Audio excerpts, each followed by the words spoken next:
Bom dia, dando início então ao terceiro dia do primeiro Congresso Digital de Nanobiotecnologia e Bioengenharia.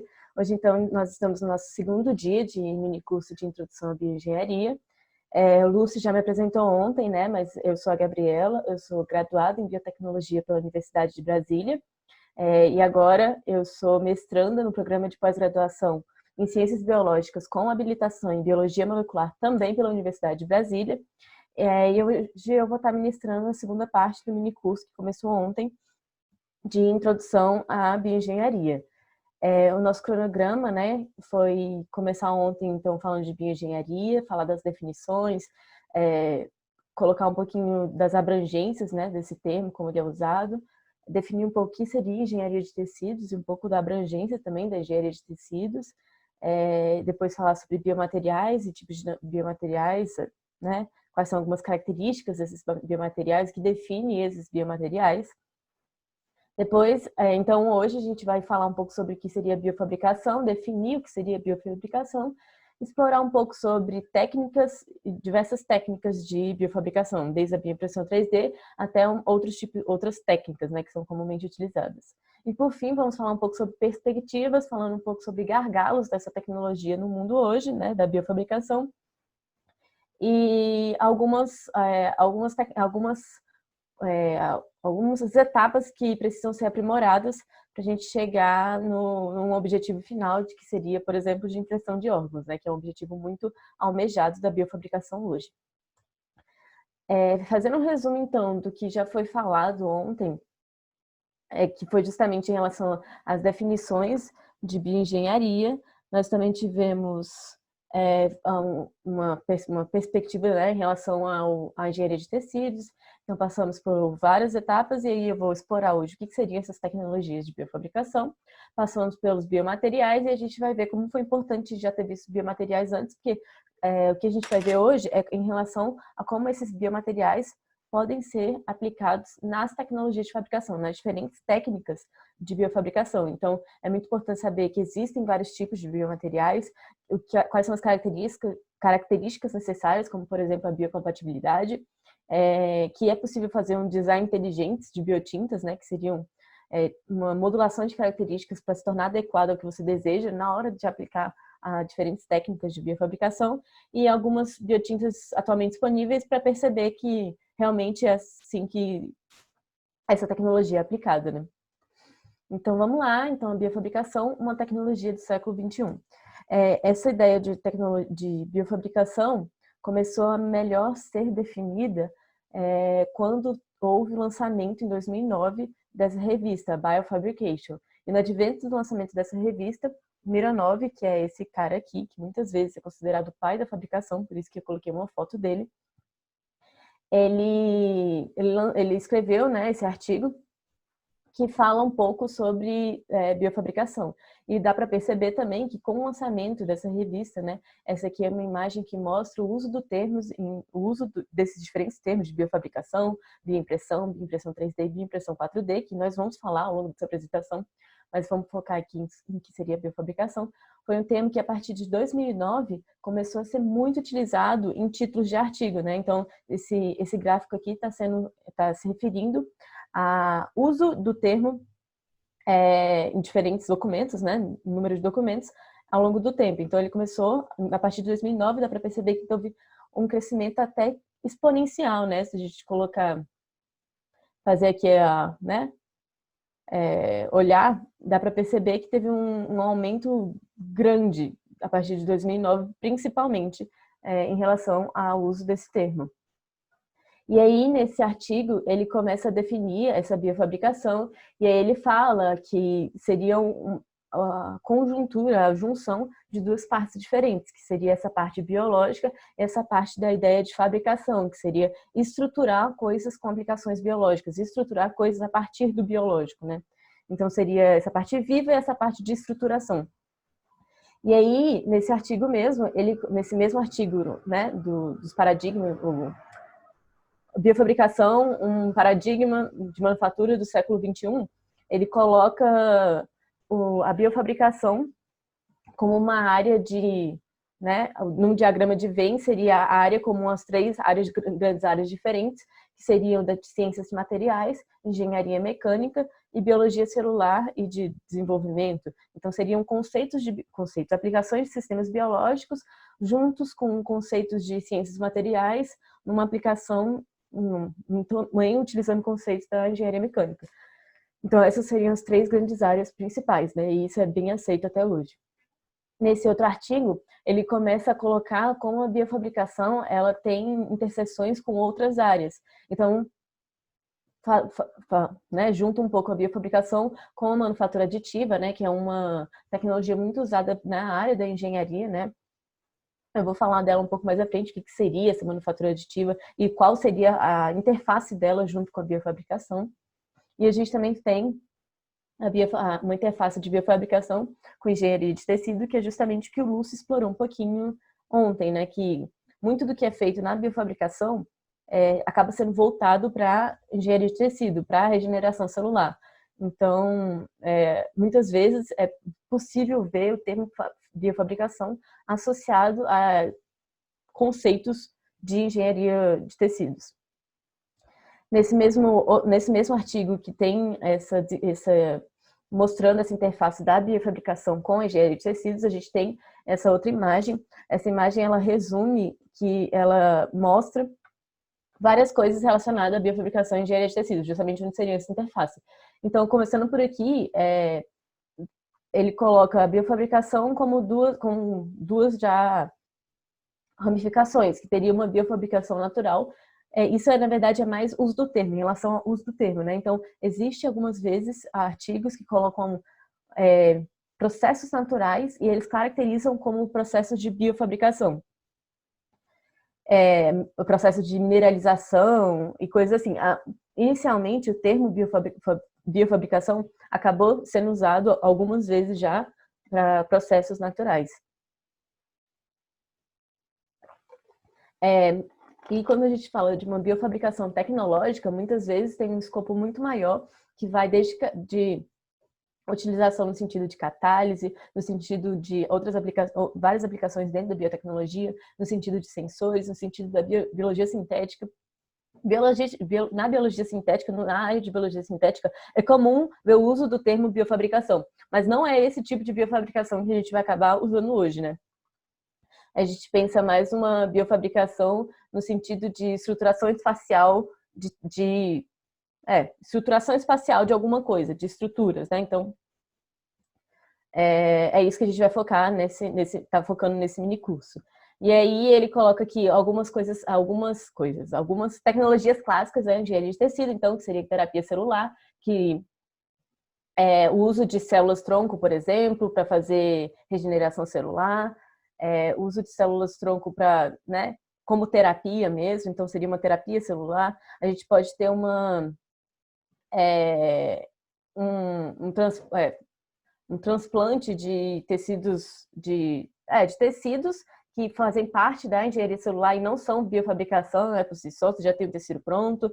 Você tem alguns tipos de matrizes, né, que seriam a engenharia de tecidos clássicas, e aí a gente tem a interface dos dois, que seria justamente essa montagem, um direcionamento, então, externo para a estruturação, de fazer montagem de estruturas que precisam de um processo de maturação para chegar num equivalente a um tecido.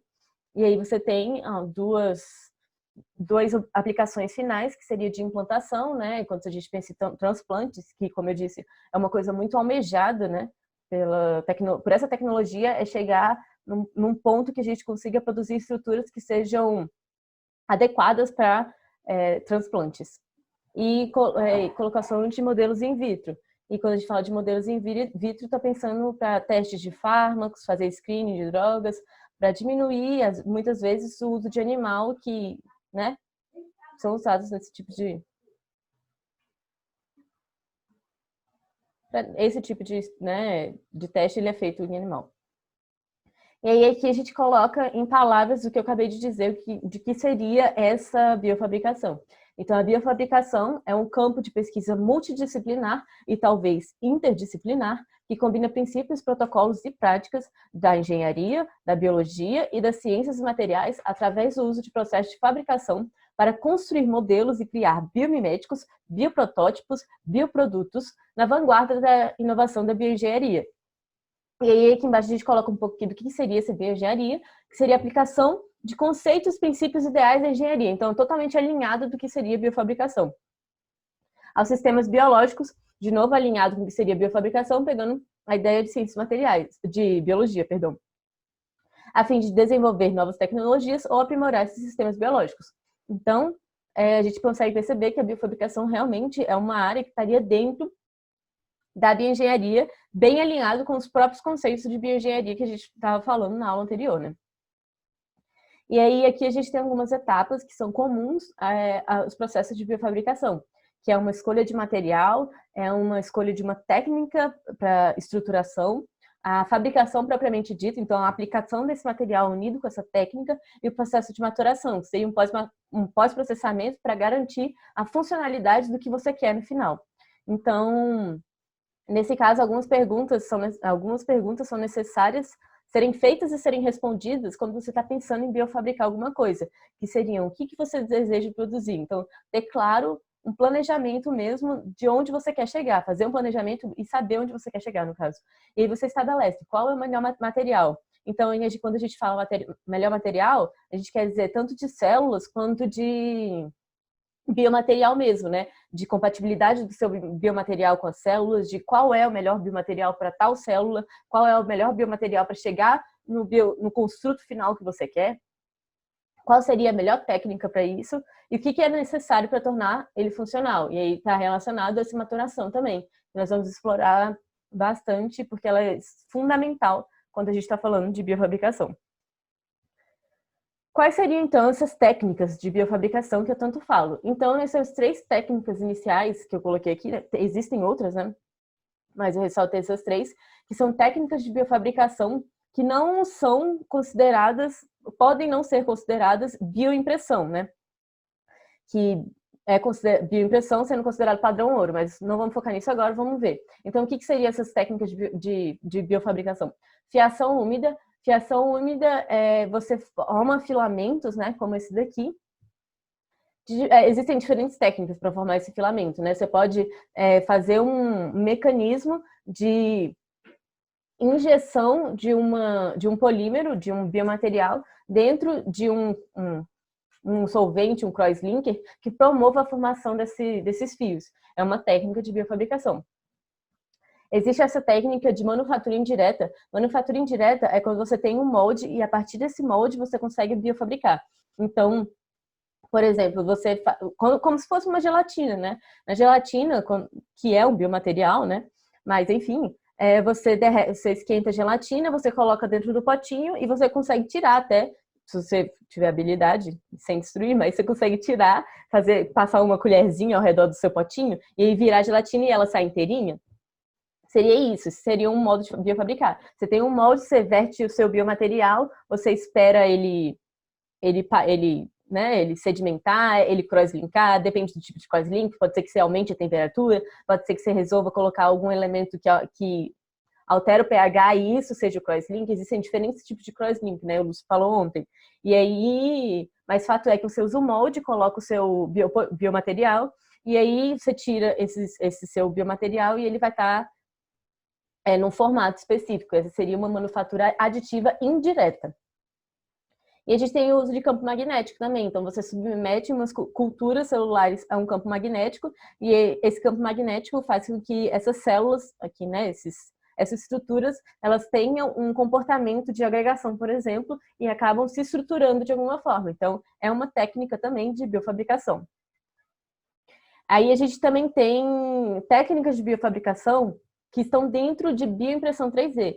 E aí a gente passa a explorar um pouco o conceito do que seria essa bioimpressão 3D. A bioimpressão 3D hoje é considerada, né, o padrão ouro da biofabricação. É o que é mais utilizado na área de biofabricação. Então, e de onde vem, e aí a questão de agora, da gente discutir, de onde vem essa ideia da bioimpressão 3D.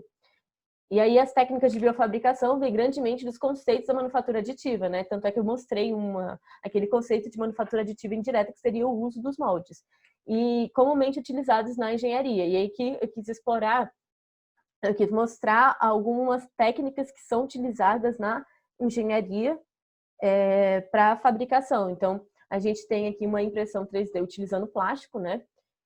Como funciona essa impressão 3D? Esse plástico, nesse caso aqui, esse plástico, ele é um filamento, né?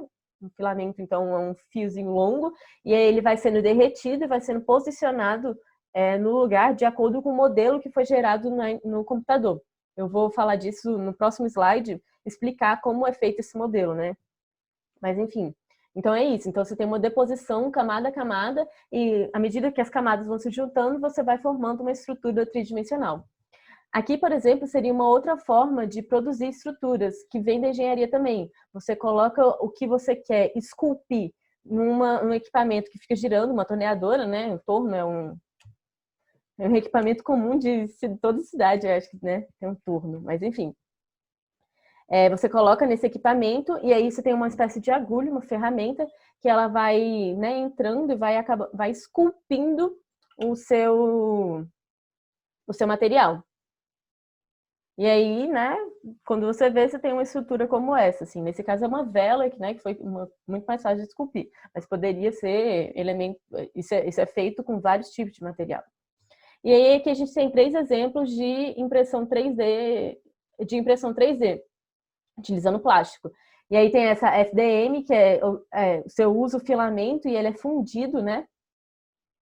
É modelagem de deposição fundida, e aí você vai fundindo, você vai esquentando, derretendo e vai posicionando, vai formando, camada a camada, vai formando essa estrutura. Você tem o uso de estereolitografia, né, que você tem uma incidência de laser, e esse laser faz com que o polímero polimerize, e aí você vai formando também camada a camada, só que dessa vez é utilizando um polímero, e essa polimerização é feita no local já, né, então você não vai colocando, você vai formando, né, polimerizando no ambiente, e a SLS também é a mesma forma, você vai polimerizando no lugar. A SLS você utiliza pós, e SLA você usa uma resina líquida para polimerizar, e essa seria a diferença. E aí são 3 técnicas que você pode ver que o resultado é bem semelhante. Visualmente, tem alguns limitantes de material, né? O material, por exemplo, esse aqui tem que ser, os dois, tem que ser polimerizados com incidência de laser. Esse aqui, a temperatura é importante. E vale lembrar que nesse caso da FDM, visualmente entre eles ficam, cada técnica produz estruturas que visualmente têm características diferentes.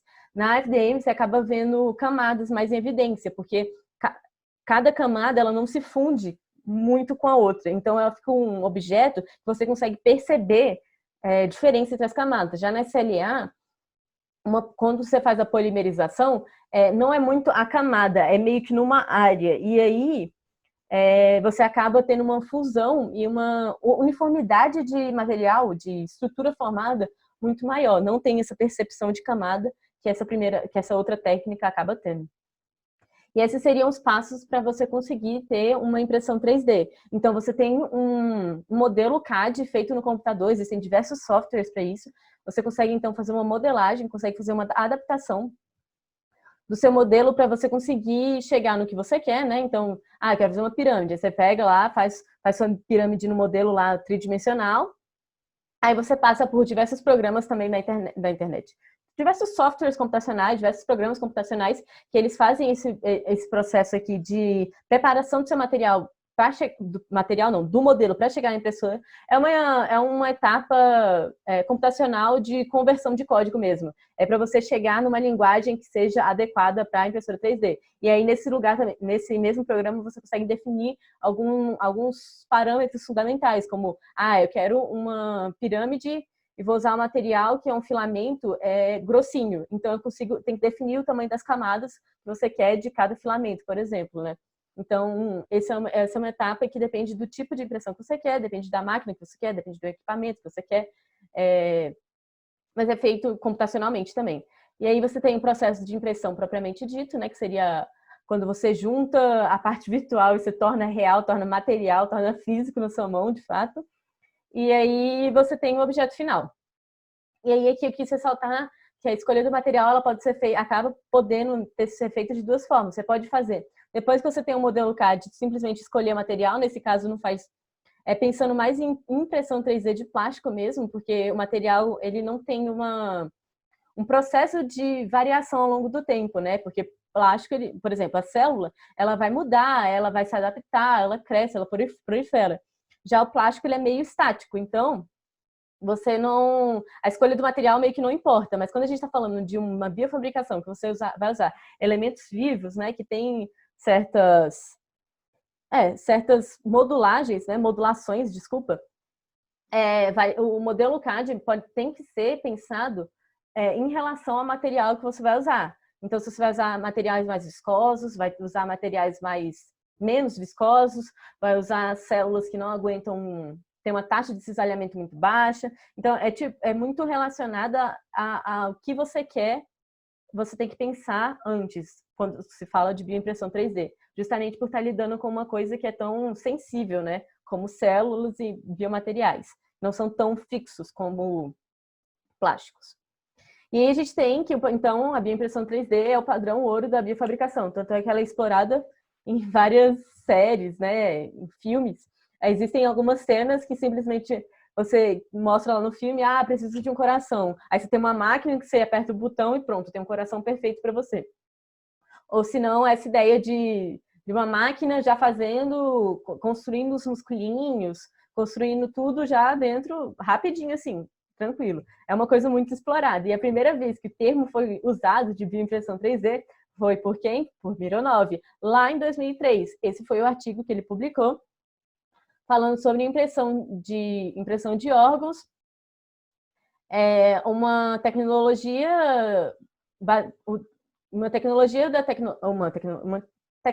de engenharia de tecidos, cultivo de tecido tridimensional usando computadores, né? Auxiliada por computadores. E aí eu quis trazer desse mesmo cara, o Mironov, ele tem alguns projetos relacionados ao Brasil, ele desenvolveu parte ele em 2003, não lembro o ano, perdão, mas ele já veio aqui para o Brasil há algum tempo e ficou um tempo lá no Centro de Tecnologia da Informação Renato Archer, como professor visitante, desenvolvendo diversos projetos. Ele também passou um tempo no Inmetro, lá no Rio de Janeiro, então ele é um cara até que vem frequentemente para o Brasil, inclusive esse ano. Ele proferiu uma palestra lá nesse Centro de Tecnologia da Informação Renato Archer, em São Paulo, em fevereiro, que ele falou um pouco sobre perspectivas, né, sobre coisas que estão acontecendo, tecnologias que estão sendo que estão evoluindo dentro da bioimpressão 3D. E aí nessa palestra que ele proferiu, o link está aqui, né? Se vocês quiserem, posso disponibilizar. Seria impressão de órgãos, ele definiu a impressão de órgãos, então, que seria ela? Que seria uma biofabricação aditiva, robótica, automática, camada a camada de tecidos e órgãos funcionais e tridimensionais, construídos utilizando esferóides como bloco de construção, a partir de modelo digital. Inclusive, ele ressalta bastante a importância desse modelo digital. E essa seria a grande diferença de outras técnicas de biofabricação para a bioimpressão 3D, a utilização desse modelo digital juntamente com uma atuação robótica automática que pudesse fazer essa manufatura camada a camada. Então, aí, a partir disso, a gente teria uma definição do que seria, de fato, bioimpressão 3D.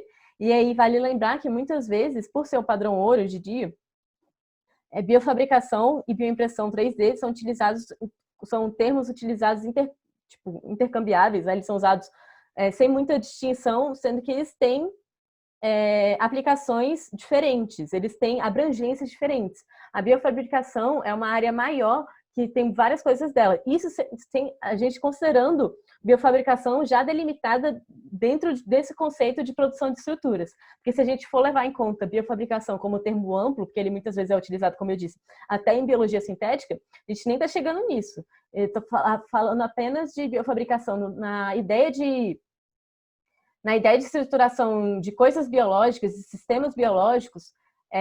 Ele é um termo usado como bioimpressão, né? Bioimpressão e biofabricação acabam convergindo nessa ideia comum. E aqui, essa imagem aqui é de um coração que foi publicado um artigo ano passado, né, de um grupo lá de Israel, se eu não me engano, que eles fizeram esse coraçãozinho, né, ele é reduzido, a escala, ele é realmente pequenininho, na escala real, mas já foi um rebuliço, assim, na área, porque foi um coraçãozinho que ele faz deposição de materiais diferentes, ele até colocou um corante, né, pra gente conseguir perceber, e ele conseguiu exibir algumas propriedades de, como é que fala? Transmissão elétrica, que permitia algum tipo de contração, mas não contração propriamente dita, e a gente vai falar um pouco do que seria isso. Mas foi mais um rebuliço na área do que, de fato, um avanço no sentido estamos chegando realmente no coração? Não, não é isso que a gente está fazendo. Mas isso realmente tem algum impacto na área. Mas não quer dizer que a gente conseguiu fazer um coraçãozinho real, mesmo que em escala reduzida. Não, não foi isso que a gente alcançou. E aí aqui alguns outros exemplos, né? Os falou, cartilagem já é uma tecnologia bem dominada até. Então vamos lá, as etapas. Então a gente tem a modelagem CAD, que você usa softwares e ferramentas computacionais, você tem um processo de escolha do material adequado ao seu objetivo final, o processo de bioimpressão, né, propriamente dito, de fabricação. Você tem diferentes tipos... e aí vale lembrar que existem diferentes tipos de modelos disponíveis de equipamento mesmo, e esses equipamentos acabam limitando também o que você consegue fazer no final, né? Alguns equipamentos, por exemplo, eu vou falar um pouco mais, mas conseguem ter você consegue colocar 2 materiais dentro de um mesmo equipamento para fazer essa sua biofabricação, essa sua bioimpressão. E isso pode ser muito, muito vantajoso quando a gente está olhando, por exemplo, 2 chips celulares que funcionam, proliferam, têm uma viabilidade melhor em determinados tipos específicos de biomateriais. E temos o processo de maturação. Tá, então a modelagem CAD. Então, hoje em dia já é possível pegar imagens de ressonância magnética e tomografia computadorizada para a criação de modelos. Esse aqui é um modelo de plástico, né, criado a partir de uma tomografia, se eu não me engano.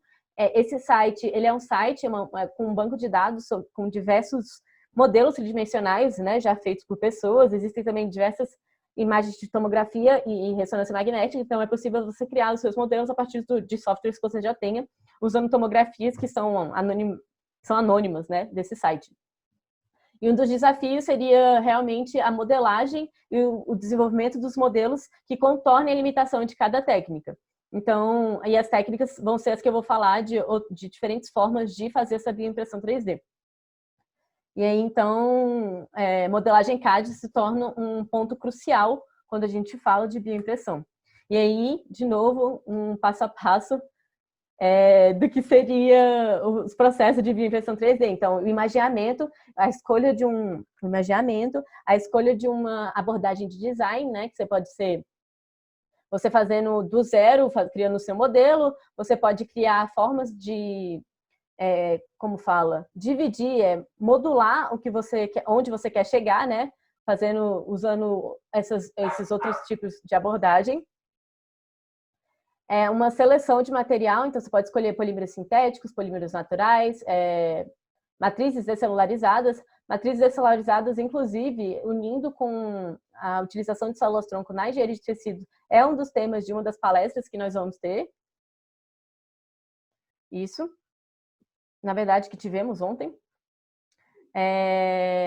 E é isso. Então, a gente tem uma seleção de biomaterial, lembrando que o Lúcio já falou ontem, que existem polímeros sintéticos, polímeros naturais, cada um com suas características, cada um com suas vantagens. A escolher de uma seleção de células, podemos usar células-tronco, usar células já diferenciadas, podemos usar células-tronco induzidas, né? Temos também uma abordagem de bioimpressão, então a gente, por exemplo, tem jato de tinta, tem extrusão, tem assistida por laser, e tem uma aplicação final, então você pode querer maturar para fazer uma estrutura totalmente funcional, você pode implantar e esperar e fazer com que essa maturação aconteça em vivo, você pode ter um objetivo final de testes in vitro. E aqui é mais um resumo de novo do que seria essa impressão. Então a gente tem a célula, o material, tem o material utilizando a suspensão de célula. Você pode produzir o material e depois colocar a célula, ou você pode já produzir com a célula, e aí você vai produzindo suas estruturas, né? Do jeito que você quer, dependendo da sua aplicação. E aí a gente chega finalmente nas técnicas. E quais seriam essas técnicas? Então a gente tem técnicas como eletrofiação, jato de tinta, baseadas em luz, modelagem de deposição fundida. Falando dos três principais, as três principais seriam essa de jato de tinta, de microextrusão e assistida por laser. Como funciona a jato de tinta, então?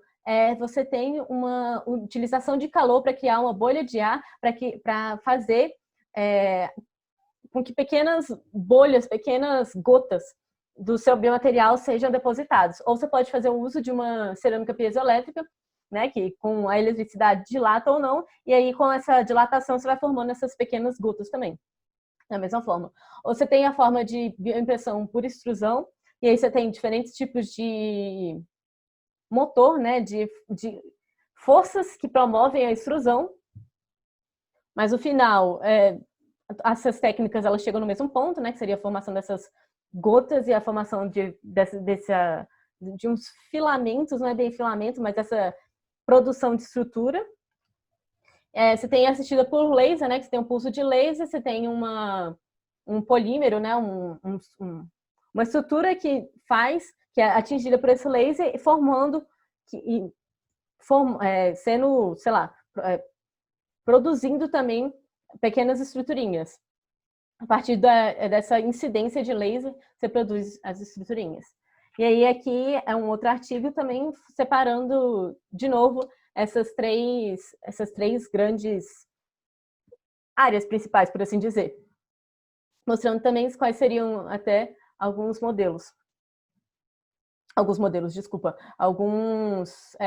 tipos de motor, por exemplo. Aí a gente tem, né, pneumático, mecânico, solenoide. Aí aqui a gente tem o jato de tinta, aí os diferentes tipos que podem ser, termal, piezoelétrico, tem o sistema acústico.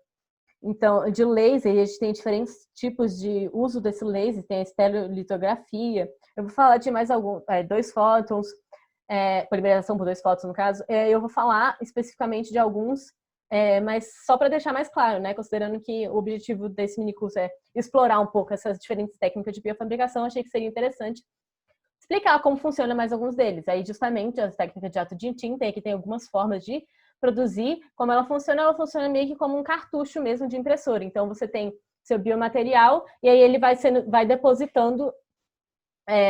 depositado, né? Numa mesa, por assim dizer.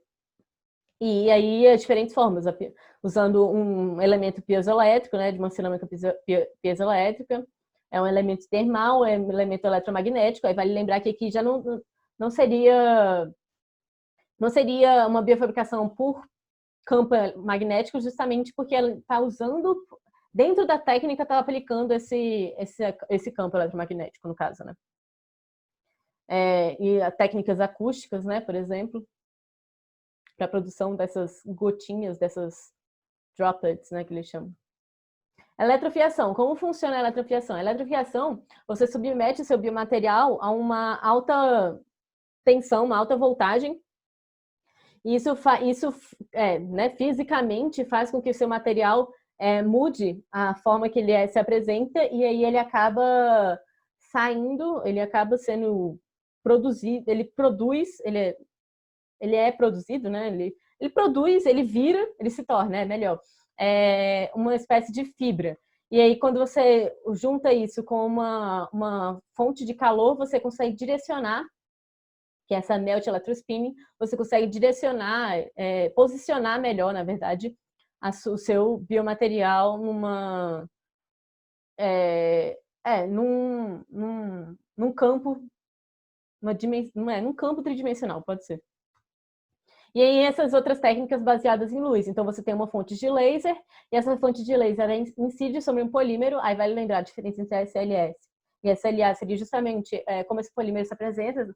O SLS usa polímeros que são pós, SLA são resinas líquidas. E aí você tem um fotopolímero, né? Então o fato é que você, com essa incidência de laser, você provoca uma polimerização. E aí, com essa polimerização, você consegue fazer essas estruturas 3D.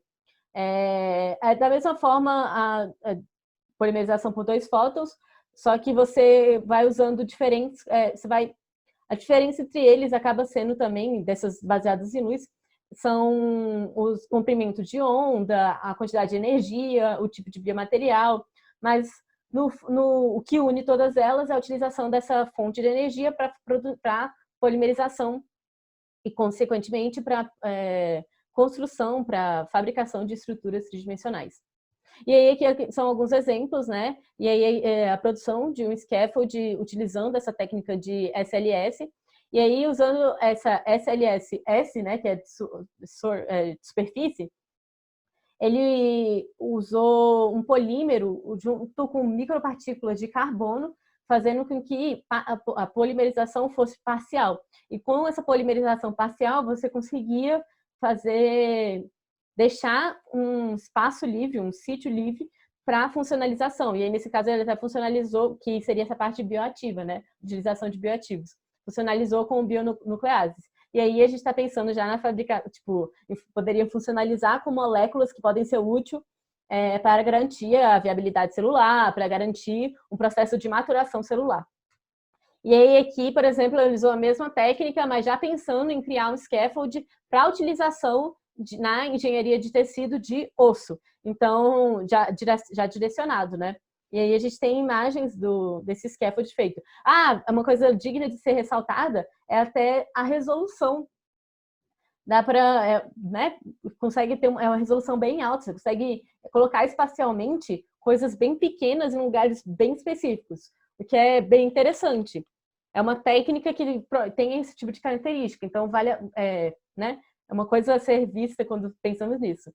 E aí o ponto de todas essas técnicas baseadas em luz é justamente como você usa uma fonte de energia alta e você usa um polímero iniciador que tem que responder ele tem que ser fotoativo, né? Ele é fotossensível, na verdade.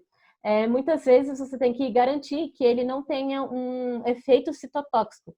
Então, vários estudos também têm que ser feitos em relação, por exemplo, à citocompatibilidade de fotoiniciadores e usados na polimerização, né? Que são polímeros fotossensíveis e relacionados, e polímeros relacionados. Então, aqui a gente tem, por exemplo, esse fotoiniciador.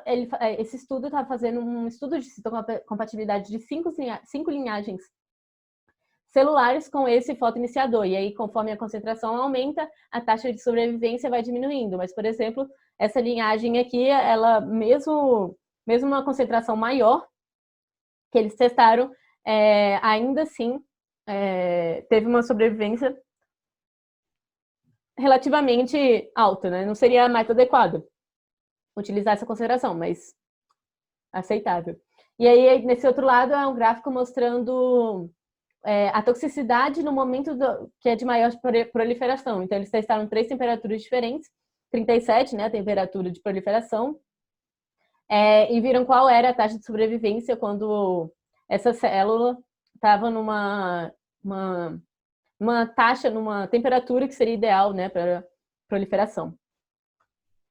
Aqui a gente está em outra técnica de biofabricação, então, que seria essa modelagem de deposição fundida que eu falei. Então, nesse caso, uma questão seria justamente o calor. Uma questão para garantir a viabilidade das células seria justamente o calor. Que, né, você tem o filamento, você tem um aumento de temperatura, esse filamento muda sua estrutura, e aí você consegue depositar ele camada a camada. Qual seria a diferença entre modelagem de deposição fundida e bioextrusão? A modelagem de deposição fundida, você já tem o filamento pronto para você aplicar o calor e posicionar ele num espaço tridimensional. Na bioextrusão, você tem a utilização de pellets, que seriam esses pellets, né, são uns bloquinhos, e aí você tem uma extrusora que forma o filamento, que ele derrete e forma o filamento no momento da bioimpressão. E aí, esse é um artigo que ele juntou as duas técnicas, técnica de eletrofiação com a técnica de deposição fundida. O que é legal de ressaltar é que essas duas técnicas, elas estão sendo, essas várias técnicas, elas vão sendo combinadas ao longo do tempo, a fim de chegar nos resultados mais promissores, em estruturas que são mais similares, né? Porque o corpo tem algumas algumas peculiaridades que uma técnica só não é capaz de alcançar. Então, você faz união de técnicas para conseguir alcançar o que você deseja. E aí foi uma combinação da eletrofiação, que você formou essas fibras, e depois essa modelagem de deposição fundida, formando uma colóide ao redor, estruturando macroscopicamente, juntando e deixando uma estrutura maior, né, macroscopicamente. E aí esse artigo trouxe apenas para mostrar justamente combinação de técnicas mesmo, de diferentes técnicas. E aí, nesse artigo, ele separa algumas vantagens e desvantagens de algumas das técnicas, que eu achei legal trazer para mostrar justamente como cada técnica tem suas peculiaridades, como cada técnica tem vantagens, desvantagens, tem um limite de... Não é um limite, é uma variedade específica de biomateriais que são compatíveis, dependendo da viscosidade, dependendo do comportamento. E aí a gente pode explorar, então, esse gráfico, essa imagem.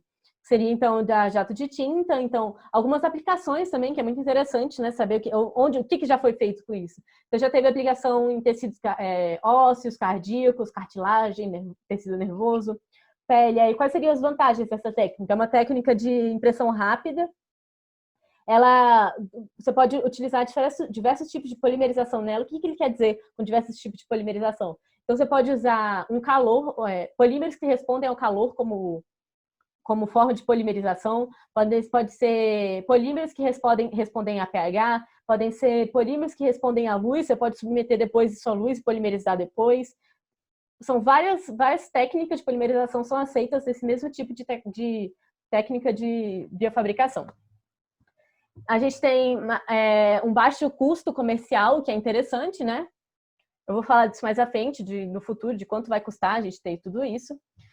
Mas como desvantagem seria uma aceitação de equipamento mesmo, de limitadas viscosidades, limitadas viscosidades de biomateriais, né?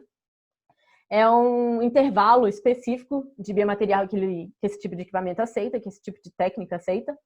Ele é restrito a estruturas mais finas, então ele não consegue fazer estruturas verticais 3D muito grandes, né? Ele mecanicamente não é capaz de ter essa sustentação. E o estresse termal e mecânico acaba reduzindo a viabilidade celular, né? Você aumenta a temperatura, se você usar essa técnica termal, você aumenta a temperatura, que pode causar uma redução da viabilidade, justamente porque as células não aceitam muito bem essas variações de temperatura, né? Tudo saindo do ponto ótimo complica muito. Ponto ótimo, né? De atuação de enzimática e, né? Assim. Então, a gente tem a microextrusão também. Onde já foi aplicado em tecidos ósseos, tecidos cardíacos, cartilagem, fígado, tecido nervoso, tecido muscular, pele. Ele tem uma aceitação de líquidos com alta viscosidade e alta densidade celular. Essa técnica ela permite a estruturação maior, permite a produção de estruturas maiores, né? Então, ela tem um suporte mecânico maior, então permite esse crescimento vertical mesmo. E também aceita diversos tipos de polimerização, como eu disse, pode ser polímeros que são polimerizados com o uso da temperatura, aumentando ou diminuindo a temperatura, pH, uso de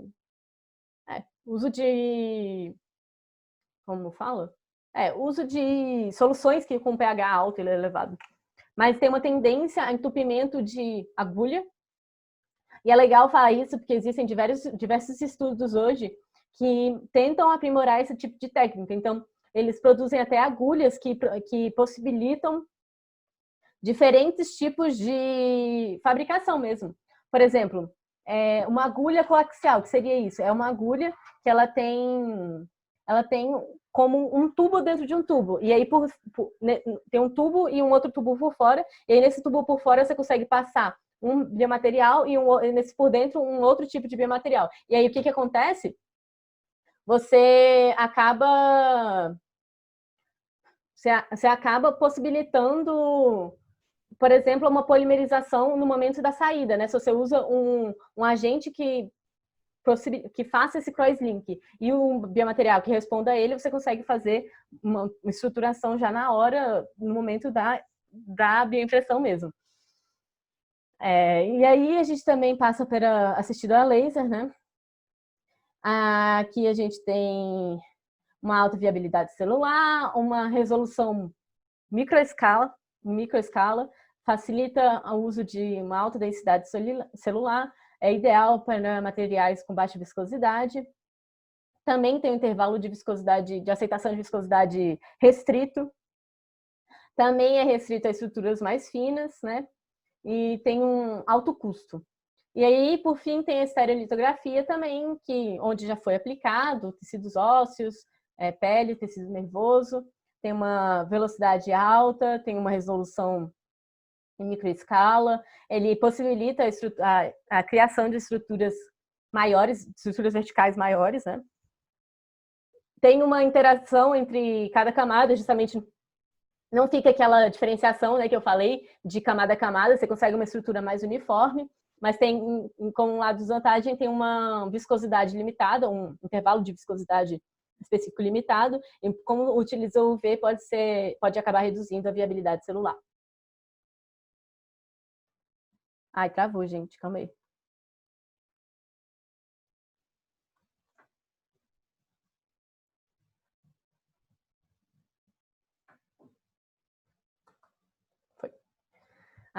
Aí aqui algumas outras técnicas de electrospinning, melt spinning, wet spinning e microfluídica, que também falando das vantagens, né? A vantagem da electrospinning é um processo relativamente simples, tem parâmetros específicos, né, de voltagem mesmo, que ele quer dizer, e esses parâmetros de voltagem são específicos para cada tipo de biomaterial. Ele é escalável, mas como desvantagem também produz estruturas menores, né?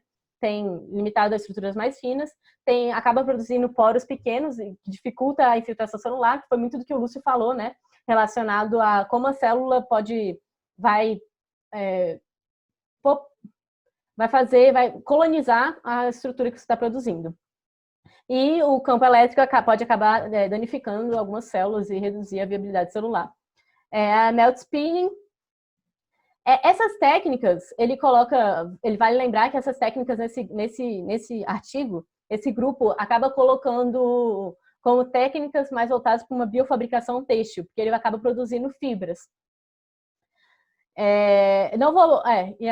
Então, você consegue fazer um alinhamento celular da mesma forma, né? O electrospinning e melt spinning são bem semelhantes, só que a melt spinning possibilita um posicionamento. A eletrospinning acaba produzindo fibras de modo aleatório, assim. E a gente tem o wet spinning, que seria tipo uma fiação úmida, formando um filamento, né? Não é no sentido de bioimpressão 3D, ele é mais no sentido de produção desses filamentos têxteis, por assim dizer. E a microfluídica que você faz, né? Você une diferentes... você cria sistemas pequenos que funcionam, que se assemelham a funcionamentos de tecidos, órgãos reais. Esse sistema foi explorado pelo Lúcio ontem, não vou me prender a eles. E aí ele põe uma lista nesse mesmo artigo de características, ele separa essas características que são necessárias de serem analisadas quando você está falando de arcabouços construídos. Então, quais são essas características estruturais, físicas, biológicas e econômicas? São elas características em relação à porosidade, né, a como funciona esse construto, há uma superfície topográfica, então a gente está falando até de como essas células vão se aderir a essa superfície topográfica, né, se você vai querer funcionalizar ela para aumentar essa aderência. Um alinhamento geométrico também, pensando na diferenciação celular, pensando no comportamento celular, já foi visto várias vezes, tanto no sentido de topografia quanto de alinhamento geométrico, que células elas acabam tendo um comportamento, por exemplo, células que estão em processo de diferenciação celular, dependendo do formato da estrutura dela ao redor, só isso, por si só, sem fatores de solução, sem fatores ativos, sem moléculas ativas, só o espaço tridimensional ao redor dela provoca uma condução de destino, um destino celular, um final de diferenciação diferente. Então, se você pode usar um padrãozinho X, um padrão com poros menores, você tem X destino celular. A célula tende a se diferenciar nesse lugar. Quando você usa um padrão de outro tipo de padrão, um padrão, sei lá, redondo, você tem um outro destino celular que a célula acaba se guiando. Então, tem propriedades mecânicas relacionadas à dureza do material, dureza, e propriedades mecânicas, elasticidade, né? A condutividade elétrica também é importante, pensei em alguns tecidos que têm essa condutividade elétrica, a gente pode pensar em cérebro, pode pensar em coração. Um comportamento de inchar, né, que seria esse entumecimento que o Lúcio também falou, que vem dos hidrogéis, eles são a capacidade que eles têm de absorver água e fazer essa liberação de água, e aí você fica pensando em quais tecidos você precisa mais de materiais que entumecem mais, entumecem menos, uma hidrofobicidade também. Aí vem os aspectos biológicos, uma relação à biocompatibilidade, à degradação. Você quer que eles sejam degradáveis, você quer que as células que estão colonizando aquela sua estrutura, elas assumam tudo ou passem a produzir a matriz e aquela estrutura inicial que você colocou para posicionar seja degradável. Isso tudo no processo de maturação. Vascularização, então, você quer garantir que todas as suas células se mantenham viáveis e para isso você precisa garantir que elas tenham acesso a todos os processos necessários, né? Você tem acesso à oxigenação, aos nutrientes, micronutrientes, e assim vai. E tem os aspectos econômicos relacionados ao custo do material e ao tempo. E aí, né, de novo, pensando nas aplicações finais. Então, se você quer, né, um dia ter órgãos, você precisa pensar no que seria o custo de tudo isso.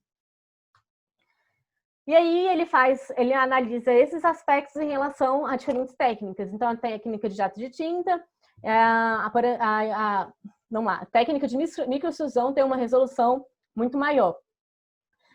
Em relação à estruturação vertical, você tem uma melhor estruturação também no caso da microextrusão. Aí os intervalos de viscosidade, aí você consegue perceber quais seriam esses intervalos mais adequados de viscosidade dos biomateriais aplicados em cada uma dessas técnicas, né? Viscosidade dos materiais aplicados às técnicas, isso. Quais seriam os métodos aceitos de polimerização, que eles chamam de gelatinização? Então, iônico, enzimático, pode ser fotocronolinkável, pode ser termal.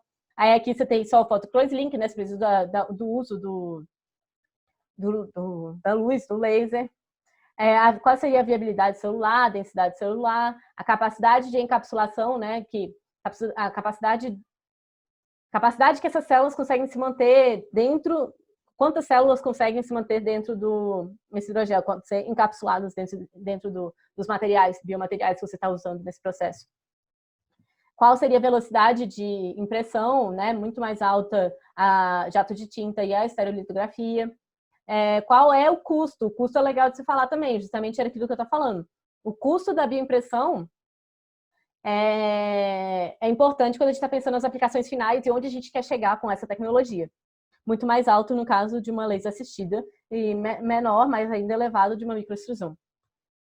E aí, justamente, como a gente tem diferentes técnicas, a gente tem uma diversidade de máquinas. Essas máquinas, elas acabam tendo módulos que permitem elas atuarem usando diferentes técnicas. Por exemplo, uma mesma máquina pode ter um módulo que permite você colocação de voltagem. Então, você pode conseguir produzir estruturas usando a técnica de eletrofiação. Existem módulos, existem máquinas que você tem 8 tipos de cabeçotes, que chama, né, que você consegue colocar 8 tipos de biomateriais, você consegue fazer uma impressão de uma estrutura que pode usar até 8 materiais. E aí aqui a gente, por exemplo, tem máquinas que, inclusive, os palestrantes vão estar, né, apresentando um pouco do trabalho deles, da empresa deles, ao longo desse congresso. Aqui a gente tem a 3DBS e aqui a gente tem a Dewey Laser. A Dewey Laser, inclusive, é uma empresa que vai dar um mini curso de amanhã, que é o de prototipagem de equipamentos com o Luiz Pinagê, né? É legal se vocês gostarem dessa área de bioengenharia e de desenvolvimento de máquinas, bem interessante. Então, é isso. Então, a gente tem máquinas que vão desde $1.000 até $1 milhão. É um intervalo de preço enorme e realmente depende do equipamento, depende da resolução, depende da velocidade que ela é capaz de imprimir. São vários aspectos vários parâmetros que podem ser considerados quando a gente está falando de máquinas de bioimpressão 3D. E aí, quando a gente olha essa imagem, você consegue perceber que diferentes técnicas foram usadas, né? A gente tem a manufatura aditiva aqui, tem a manufatura aditiva aqui, fiação úmida, impressão 3D. Nessa impressão 3D, você consegue até perceber estruturinhas internas, né? Uma arquitetura interna, essa máquina é capaz de mostrar, como é que fala? De espacialmente ter resolução para mostrar essas estruturas internas. Aqui é uma pena, acabou cortando a, a escala, mas dá para ver aqui que seria 1 milímetro, né? E aí aqui, por exemplo, a utilização já de ativos dentro já testando diferentes composições e como diferentes composições podem criar filamentos com diferentes comportamentos. Então, a gente já passou pelas etapas de material, da técnica, da fabricação, e agora a gente chega na maturação. O que seria essa maturação? A maturação seria esse pós-processamento, que o objetivo é garantir a funcionalidade do construto final. Então, não adianta nada você produzir se o que você produzir vai morrer assim que você terminar de produzir. Você quer garantir, então, tanto a viabilidade celular, quanto garantir que tudo consiga se comportar como se comportaria num tecido nativo. E aí entra o conceito de biofabricação 4D muito relacionado à maturação. O que seria essa biofabricação 4D? Seria a construção dessas estruturas 3D, que através do tempo, que seria essa quarta dimensão, tenham suas características moduladas. Então, o objetivo da fabricação 4D seria construir estruturas 3D através de processos dinâmicos que modulam características ao longo do tempo. E como faz essa modulação de características? Com alteração de pH, com uso de soluções, com uso de moléculas bioativas, com uso de temperatura, aplicação de temperatura, mudança de temperatura, com a alteração de pressão, iluminação, né? Campos magnéticos e campos elétricos. Então, o ponto da biofabricação 4D é usar esses conceitos de que as características do seu biomaterial elas podem ser moduladas ao longo do tempo através de um estímulo externo. E aí entra esse conceito no que o Lúcio falou ontem de biomateriais inteligentes. O que seriam biomateriais inteligentes? São biomateriais que eles têm uma característica, como o Lúcio explicou, né? Tem uma característica que se altera tem uma característica que se apresenta ao longo do tempo. Aí pode ser de uma liberação de fármaco, pode ser de eu estou falando no caso de uma coisa mais morfogênica, né? Pensando em maturação num sentido mais morfológico, mas existem diversos tipos de biomaterial. Esse conceito abrange diversas aplicações. E aí, aqui são alguns tipos de alterações, de mudanças que podem ter quando você fala de maturação. Então, você pode ter uma mudança de forma, uma mudança de tamanho, uma mudança de padrão. Então, você tem a impressão, por exemplo, e aí você pode ter um encolhimento, aqui no caso é uma fusão, na verdade, está mostrando uma fusão, você pode ter uma fusão do seu material, então aquelas camadinhas, por exemplo, você pensa numa maturação de forma que cada camadinha se funda e você não tem aquela diferenciação de camada. É uma forma de maturação, é uma forma de biofabricação 4D, se você conseguir fazer que o material ele tenha esse processo de união ao longo do tempo. É uma capacidade de dobra, né? O material ele pode ser submetido a um estímulo e aí ele se dobra. Eu vou dar um exemplo disso no próximo slide. Ele pode encolher ao longo do tempo, porque, né, a célula se comporta desse jeito, a célula pode produzir alguma coisa, ou o material mesmo, por si só, ao longo do tempo contrai, tipo uma slime que você guarda por muito tempo, aí você olha, ela encolheu, algo assim. Ele tem um processo de maturação ao longo do tempo. Então você pode ter mudança de tamanhos, pode estimular o crescimento, né? Então são formas de que como essa maturação pode se dar, como essa maturação pode alterar o padrão da estrutura. E aí aqui a gente tem esse exemplo que eu falei, então você tem a bioimpressão, então você já passou pela técnica, pelas etapas de escolha do material, pela escolha da técnica, e aí você teve sua fabricação propriamente dita, e aí agora você está num momento de maturação, e aí você submete o seu material a uma luz verde, e essa luz promove a dobra do seu, aqui nesse caso, a dobra do biomaterial, então forma os tubinhos. Então você imprime eles retinhos, e aí a luz verde estimula de tal forma que ele forma tubinhos. Então usando hidrogéis que eles se mudam o formato quando submetidos à luz, né? E aí chegamos então nas perspectivas. Mais perspectivas, na verdade, eu vou dar um parâmetro geral do que seriam os gargalos dessa tecnologia hoje. E o que a gente tem que esperar dessa tecnologia nos próximos anos, no sentido de quais desafios a gente tem que passar, né? Tem que superar para conseguir chegar onde a gente quer chegar e onde que a gente quer chegar. Então, a modelagem CAD já é um desafio, então ainda existe um desafio muito grande em relação à modelagem de órgãos moles, porque enquanto eu falei que imagens de tomografia, imagens de ressonância são úteis e podem fazer com que, como fala, você crie modelos tridimensionais de várias estruturas, muitas vezes essas estruturas acabam... Essas estruturas são muito mais fáceis com ossos, justamente... muito melhor. Desculpa, gente. São muito mais fáceis com osso por serem órgãos duros e terem a imagem muito melhor na tomografia e na ressonância. Tanto é que você usa contraste para fazer imagens melhores de tecidos moles. Então já é um desafio muito grande. Fora que os tecidos moles, eles tendem a ter um comportamento, né, de entumecimento, de uma viabilidade mesmo, que é muito mais sutil, é muito mais difícil de você controlar. Uma arquitetura, na verdade, perdão, falei viabilidade. Uma arquitetura é muito mais difícil de controlar. O osso, por ser uma coisa mais estática, é mais fácil de você conseguir modelar isso pensando no futuro. Quando você faz uma modelagem de órgãos moles, você tem que pensar em várias modificações mesmo que vai sofrer ao longo do processo, que esse órgão mole vai sofrer ao longo do processo de maturação. Você tem que calcular coeficientes de compactação, de retração e de remodelagem, que é maior em órgãos moles, e por isso essa maior dificuldade. Também tem um gargalo atual que é em relação ao tamanho e tempo dos órgãos. Então, se a gente pensar em órgãos humanos, as impressoras convencionais, bioimpressoras convencionais, elas têm dimensões limitadas, né? Elas não são muito grandes. E essas dimensões limitadas, elas acabam por...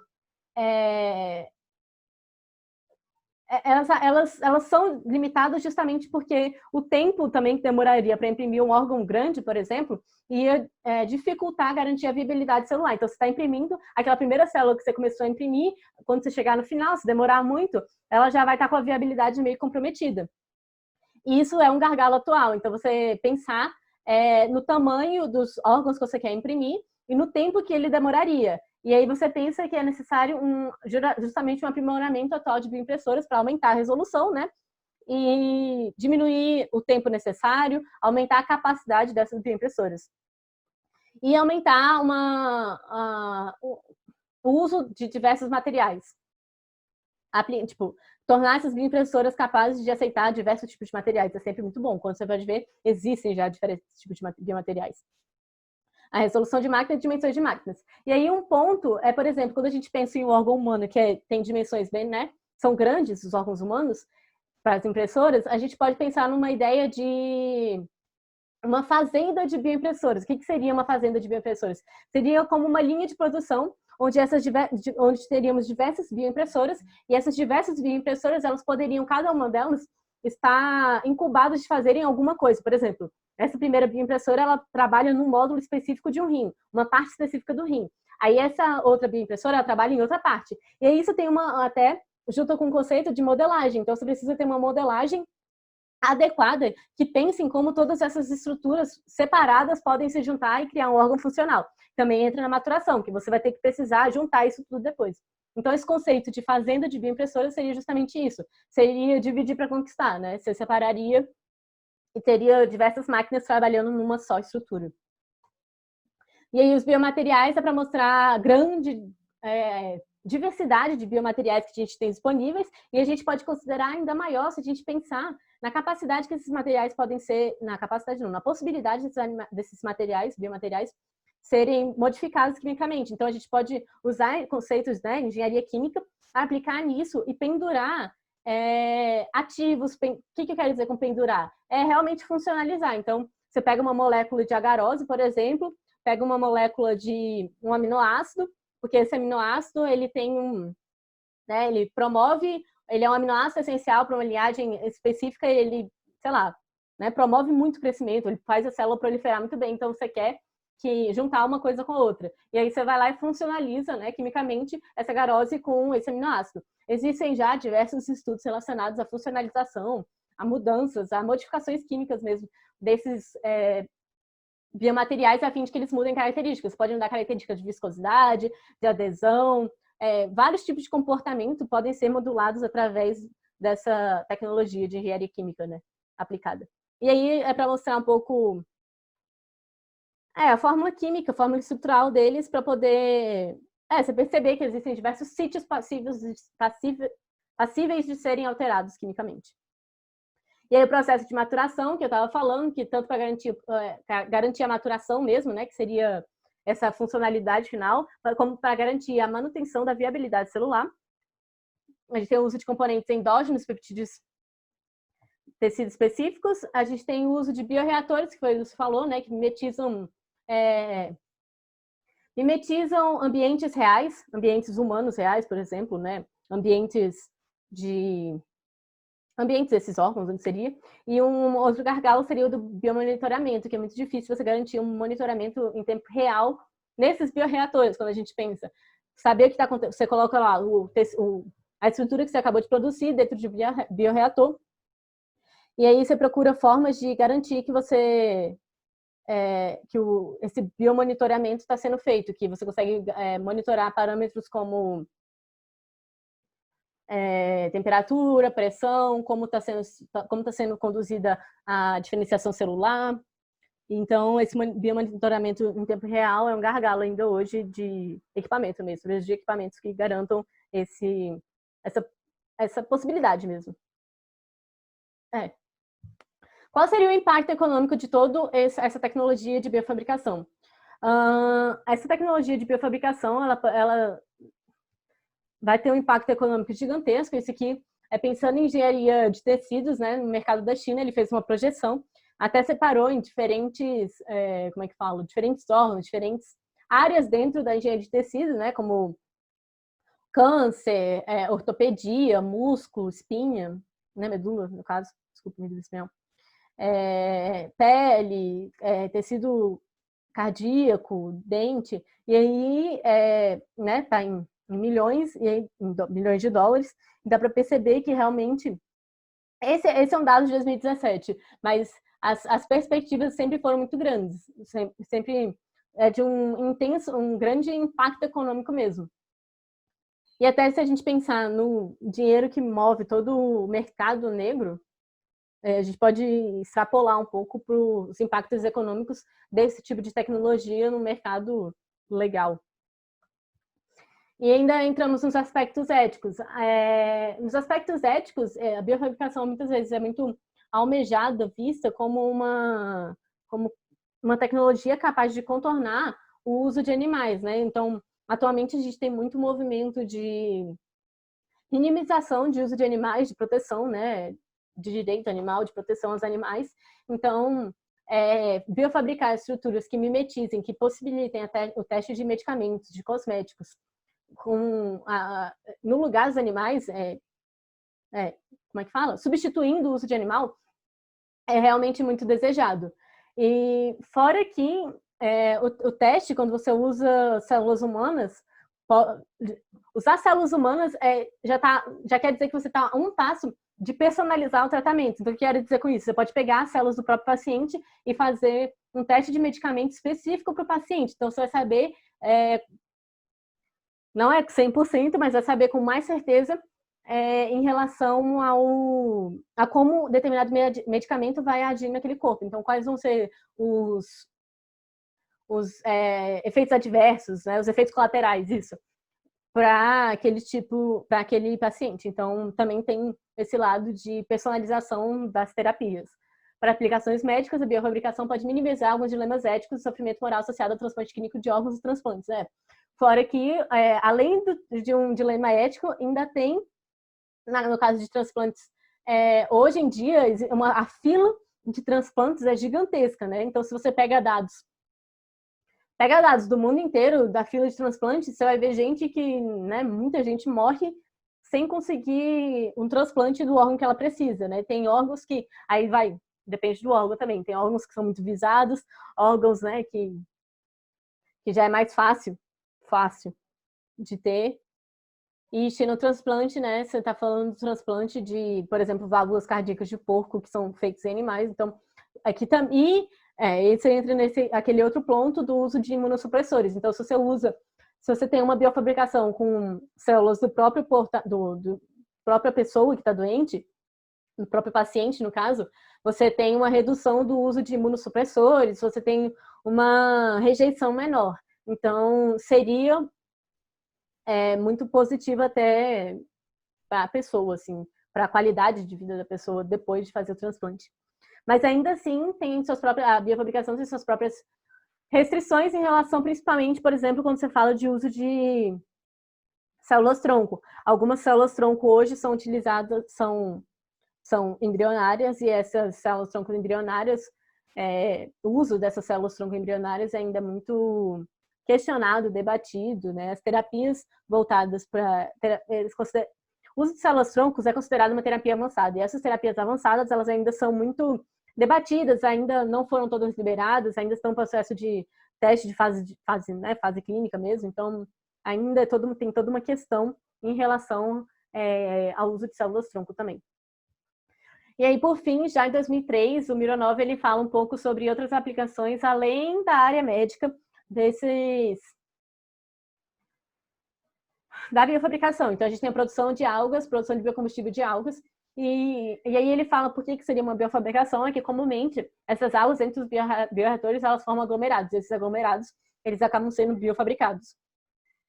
E eles podem ser ajustados, né? Então, naquela parte de aprimorar, de como melhorar a produção, como aumentar a produção, como alterar os parâmetros para garantir a funcionalização. E aí a gente pega até um conceito de biofabricação um pouco mais amplo. Biofabricação na área de alimentos, então a gente pode pensar na produção de carne em laboratório.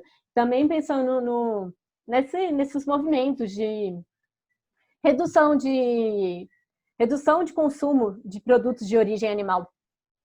Então, se você teria uma carne de laboratório, ainda teria que fazer estudos, né, de aceitabilidade desse tipo de carne, mas não teria o sofrimento animal que é sempre associado à carne. A carne de abate, né? Então, é possível ter essa biofabricação na área de alimentos.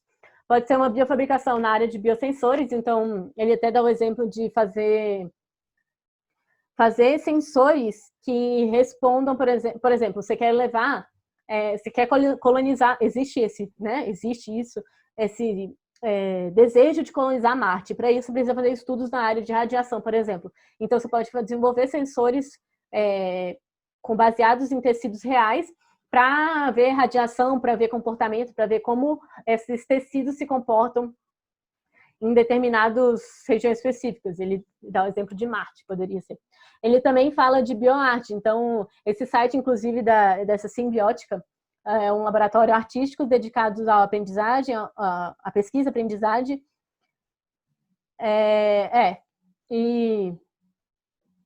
Como é que fala? Interações com as ciências da vida. E ele fala muito dessa questão de arte, no sentido de produzir artes que sejam semivivas. Então, fazer arte fabricar com estruturas vivas, né? Com materiais, com biomateriais, com células. E aí também entra uma questão de ética, mas ele nem aborda nessa questão. Ele aborda a questão de ética quando você está falando de uma biofabricação voltada para o entretenimento.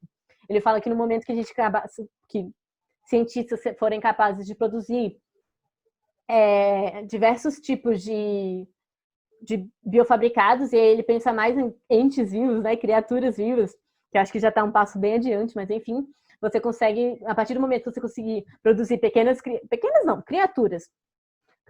vivas, a partir da biofabricação, né, realmente imprimir criaturas assim, que se movam e tudo mais, você consegue criar competições, cientistas competindo como se fosse robôs, de uma batalha de robôs, só que uma batalha de criaturas biofabricadas.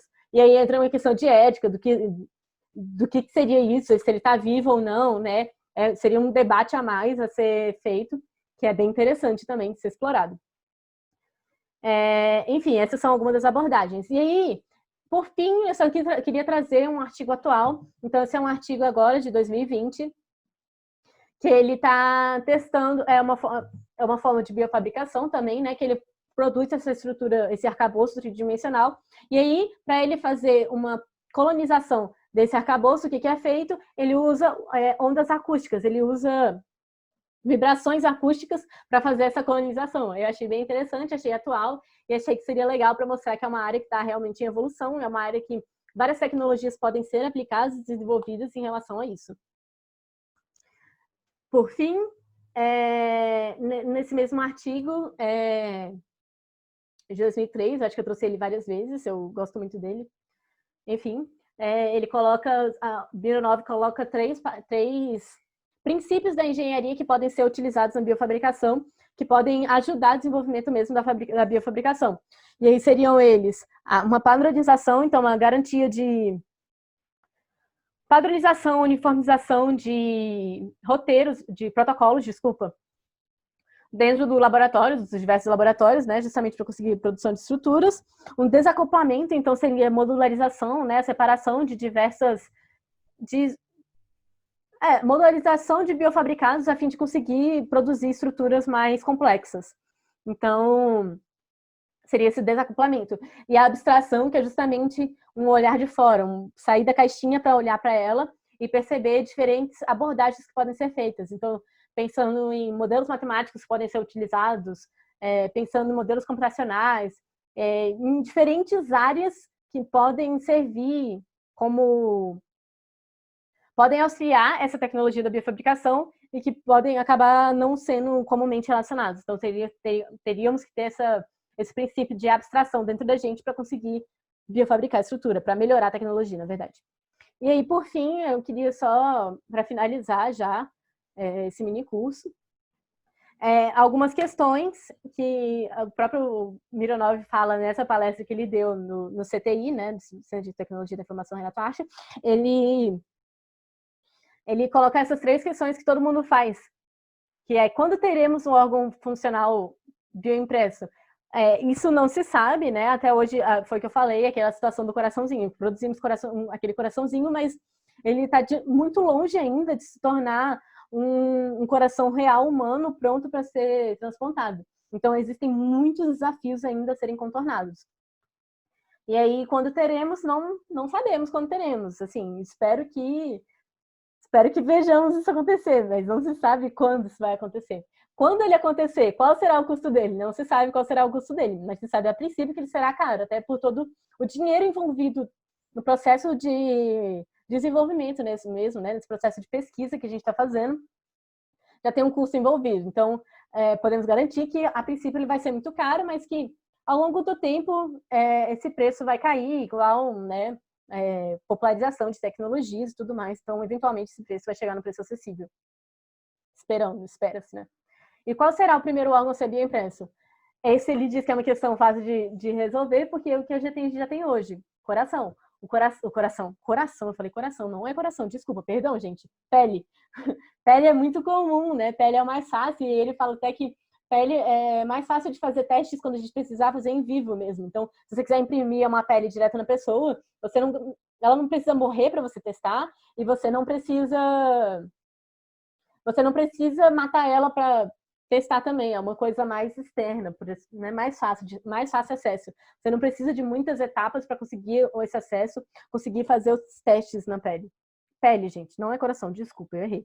E aí, por fim, ele também traz um conceito que ele chama de biofabricação, na verdade, de bioimpressão em vivo, que seria essa impressão diretamente na gente. Então, quando alguém, em algum futuro, precisasse de um reparo interno de alguma estrutura, faria uma espécie de cirurgia com uma deposição de biomaterial, de construção, de biofabricação dentro da pessoa em vivo. Você não precisaria fazer essa impressão externa e depois colocar para dentro. E já existem algumas máquinas que estão sendo desenvolvidas pensando nessa ideia de